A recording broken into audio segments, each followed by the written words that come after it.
Hello everyone and welcome to another review. Today I am here to review Medaka Kuroiwa.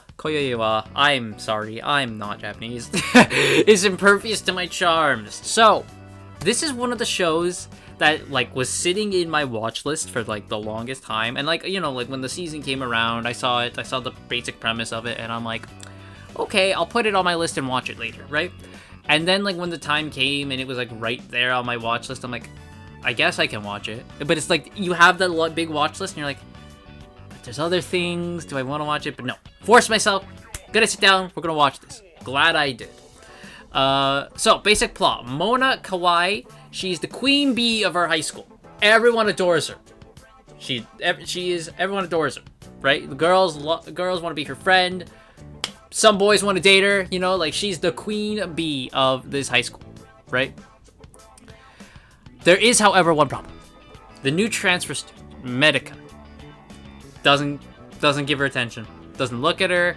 He just kind of gives her sneers and stuff. He no-sells her, right? Stoic face, and that frustrates her. Because how dare this boy not be part of her fan club? God damn it. So she then makes it her mission to get him to fall for her. But of course, as we know, as these rom-coms go, it starts off with her just trying to get him to join the fan club, and eventually she starts falling for him, and we go from there. It's really fun, really, really, really good. So, let's start with Mona herself. They do a good job of making her not perfect, because she's not perfect, right? And I kind of like that, because Mona... And she gets called out on in the series. What she's doing is not right. Right? She's just going after the dude. She's frustrated he's not part of her fan club and all that type of stuff, right? So she wants him to join it. It's a bit of a dicky move, okay, right? And she puts on the mask of being the super perfect kind of ditzy blonde when she's at school, but in her inner thoughts, and then when she starts speaking to her good friends, she then changes her dialect and she gets more of an accent. It is Kansai dialect. It is called Kinki dialect, right? That's what it says. She's from Osaka. That's where she's from. In the dub, they gave her a southern kind of accent. Think of Rogue from X-Men. It's kind of what they do with her, which is that's fun. I kind of like when they do stuff like that. There was another anime, Hokkaido Girls, where all the Hokkaido girls had a Minnesotan accent, and that was perfect. So they kind of did that with Mona, which has got a bit of a southern kind of accent, which I do like. Yeah. So Mona.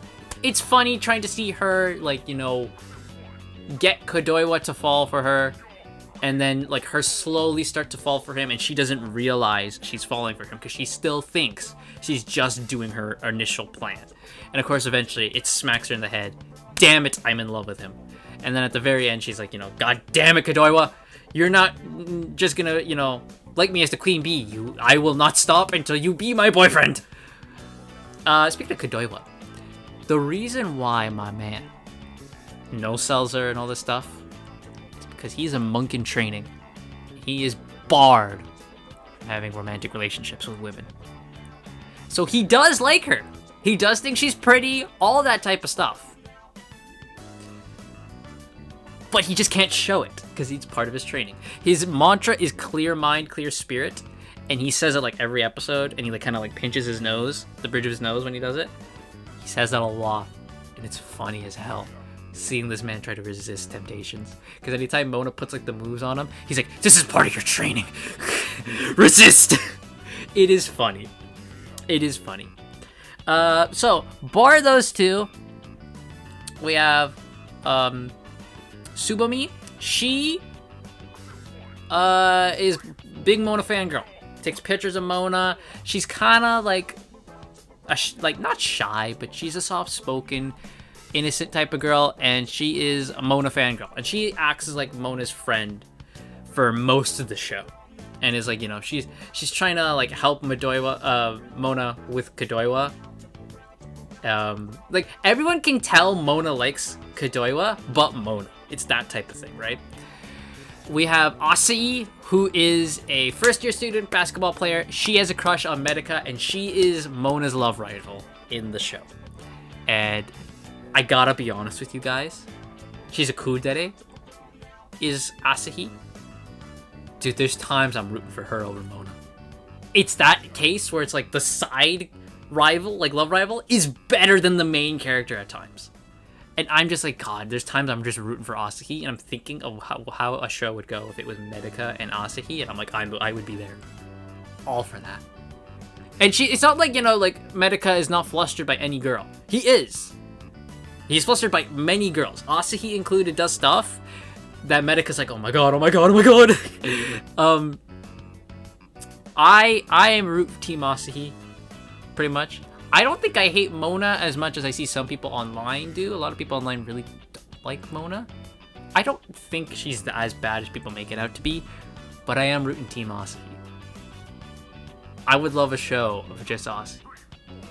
Like, that'd be good. I'm all for kuderes. Kuderes are one of my things, right? So I love kuderes. So Asahi gets thumbs up for me.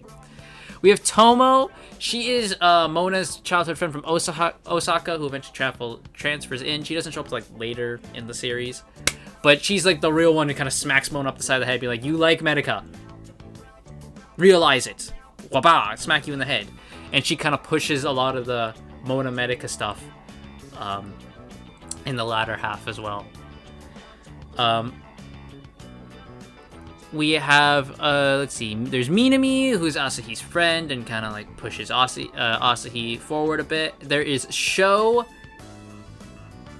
and Yuzuru, who are the two boys kind of shown to be part of the Mona fan club. And Sho will not tolerate any Medaka Mona slander. Whenever Medaka no-sells Mona, this man gets the dark aura, his glasses fog up, he's ready to fight. And Yuzuru, he does it at times, but he's a lot more like chill about it. Yeah, but Sho's little thing there is a bit funny. So those are the characters, right?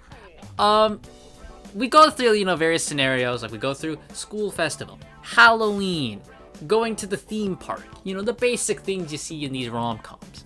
And just all the different ways Mona tries to get Medaka to fall for her, and he tries his hardest to no-sell. It's fun. It is fun. I had fun. I have a lot of fun with this. Thankfully, a second season has been announced and is in development, which is great because, you know, the way we end this first season is with Mona realizing she likes Kuroiwa and wants to have a relationship with him. And, you know, like I said, she ends the season by saying, you know, Medaka Kuroiwa, I will not rest until you are my boyfriend. It's no longer now just Medaka Kuroiwa, I'm going to make you fall for me, so then you fall in line with the rest and I can be Queen Bee. Now it's, I like you, you're gonna date me. So I'm interested to see that. Thankfully, we have the second season announced. And we'll see more, like, because as the show goes as well for Medaka, he himself becomes a lot more outspoken and forward with how he thinks about Mona. Right? Because before, like I said, he just tries to no-sell her, not talk to her at all. But as we go along, he actually starts to speak with her.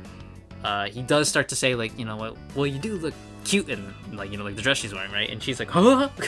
You know, like, there's that stuff. So, Medaka Kuroiwa is impervious to my charms. It's fun. It's a fun rom-com. I am looking forward to season 2. I understand why people have problems with Mona, what she's doing. I do too, because there's times where I'm like, Kuroiwa, if I was you, I'd no-sell the shit out of this girl and just, like, toss her to the side and just be done with her, really. But there's fun bits. There's, like, really, really fun bits in this that they bring it back, right? That they make it worth watching the show. It is fun, right? At the end of the day, this is a rom-com. You are not meant to take a lot of this stuff too seriously. It's just meant to be fun. So, there we go. Medaka Kuroiwa is Impervious to my charms. Gets an 8 out of 10 for me. If you watched the show, what did you think? If you haven't, go ahead. Second season is announced, so you're not going to be left hanging. You know, like where this just ends and you're like, oh, so there's no follow-up? It's like, no, there is a follow-up. Or if you want to wait for the second season, that's fair enough too. So that's going to be it for me, guys. Thank y'all so much for listening. I'll see you guys all next time.